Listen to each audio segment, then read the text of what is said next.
L'approche de l'État, les démarches entreprises par notre gouvernement, parmi d'autres gouvernements, qui doivent entreprendre des mesures susceptibles de réduire la consommation de l'électricité, sauver l'énergie, faire des projets ou prendre des décisions susceptibles d'améliorer l'état financier du gouvernement, d'économiser des devises étrangères, de rapporter des devises étrangères. Et pour nous donner plus d'explications concernant la vue de l'État ou concernant l'opinion de l'État, nous avons le plaisir d'avoir en ligne Dr Amr Mohsen qui est expert en énergie.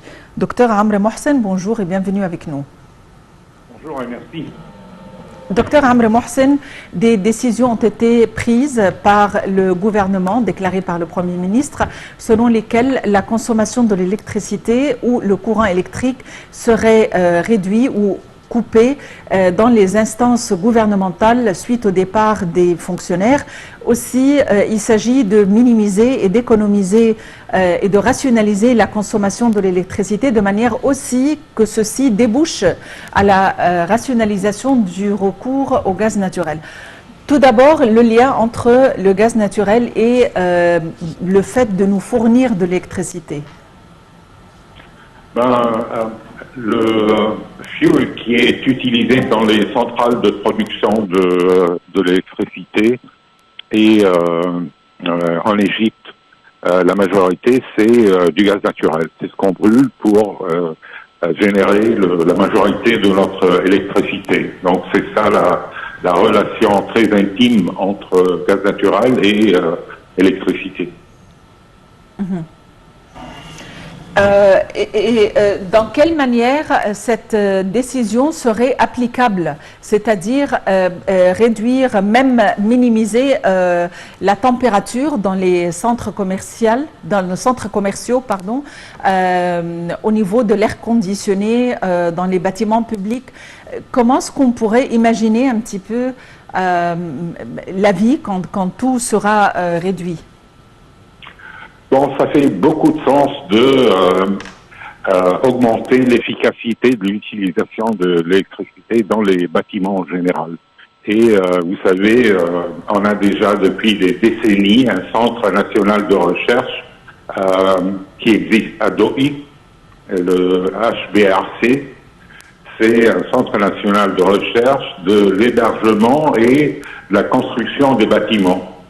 Et en 2010, ils ont publié un code qui est très valable pour mesurer et calibrer l'efficacité de l'utilisation de l'énergie, en général l'électricité, dans les bâtiments.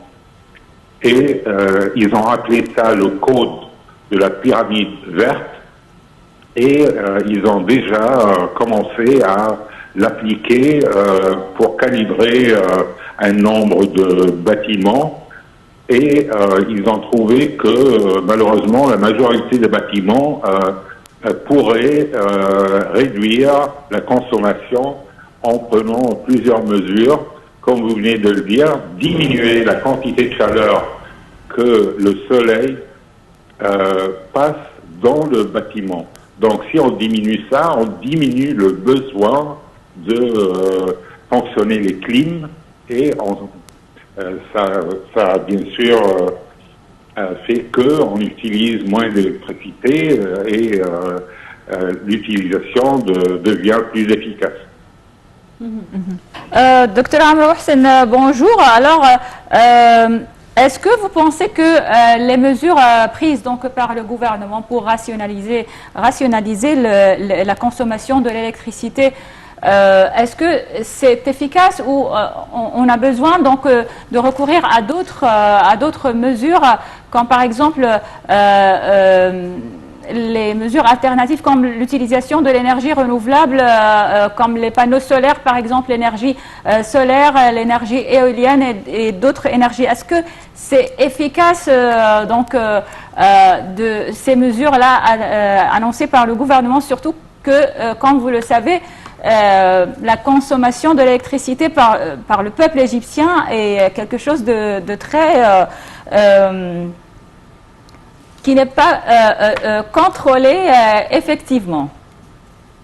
Oui, vous avez raison. Il y a une relation entre, par exemple, placer des panneaux solaires sur un bâtiment et augmenter l'efficacité de l'utilisation de l'électricité dans le bâtiment. Parce que si on imagine un bâtiment, par exemple un bâtiment commercial, comme une boîte exposée au soleil toute la journée, alors la chaleur du soleil, s'il n'y a pas une peau épaisse du bâtiment, alors la chaleur du soleil va facilement pénétrer dans le bâtiment et ça ferait que l'utilisation des clims sera vraiment énorme.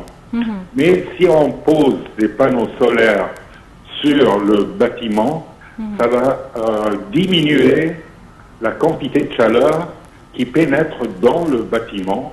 Alors, on a un double avantage. On réduit la quantité de chaleur qui rentre dans le bâtiment. Alors, ça réduit le besoin de faire fonctionner les clims. Donc, on économise de l'électricité. Et en plus, une partie majeure de cette électricité pour les clims sera fournie par les panneaux solaires et non pas par le réseau général. Docteur Amr Mohsen, dans quelle mesure pouvons-nous profiter du soleil en Égypte, le soleil que nous avons 12 mois durant l'année, de manière à améliorer l'énergie solaire, d'améliorer le recours à l'énergie naturelle en général, l'énergie éolienne et hydrique? Oui, c'est-à-dire le gouvernement, il a déjà commencé depuis l'an 2014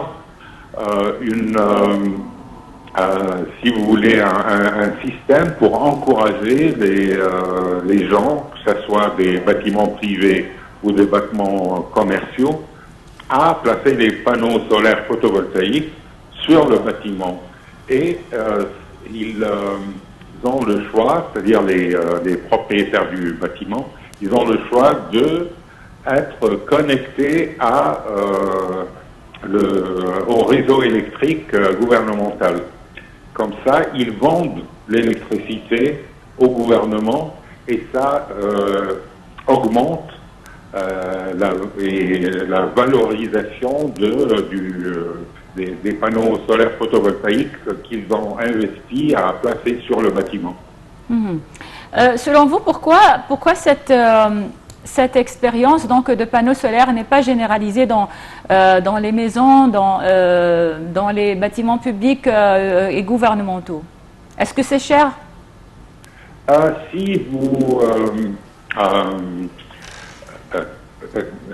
c'est-à-dire, si vous roulez avec votre véhicule dans le centre-ville, par exemple, vous allez remarquer qu'une grande majorité des stations-service ont placé déjà des panneaux depuis 2 ou 3 ans, et ils continuent à faire ça, des panneaux solaires photovoltaïques sur la station-service.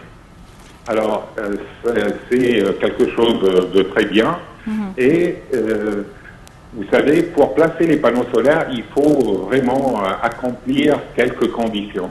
Il faut que le lieu où vous placez les panneaux n'est pas... c'est-à-dire... une grande superficie. Doit être exposé toute la journée au soleil. Donc, c'est quelque chose qui n'est pas vraiment possible pour un grand nombre de bâtiments. Parce que si les bâtiments sont très serrés, donc il y aura,